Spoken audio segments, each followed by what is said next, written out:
Ô, potência, Daniel Soares. Daniel Soares. Brasil! Alô, Sargento Cristiano! Tudo bem, meu irmão de arma? Por aqui, Daniel Soares, o comunicador do rodeio brasileiro, apresentador dos grandes shows e eventos pelo país, cabo da Força Aérea Brasileira.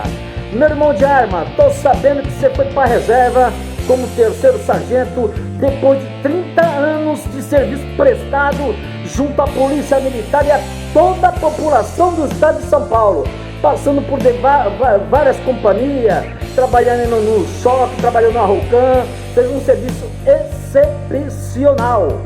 Parabéns pela sua reserva remunerada, você que passou aí pela 50º Batalhão na primeira CIA na cidade de Itu. Meu irmão, o que eu tenho que deixar para você: nem toda esquina da vida tem uma placa de aviso, nem tudo que se perde de fato é prejuízo, nem toda lágrima é dor, nem toda graça é sorriso. O meu, o seu caminho não são muito diferentes.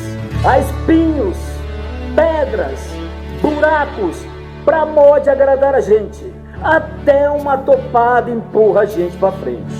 Continue tendo fé no Criador. Tenha fé em você mesmo. Nunca tenha medo da dor.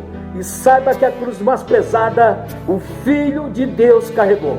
Nesse exato momento você foi depois da reserva morar com a sua mamãe. Parabéns para você. Conte sempre comigo e com todos os nossos irmãos de armas das Forças Armadas e da nossa gloriosa Polícia Militar de São Paulo. Um forte abraço para você. Que Deus te proteja.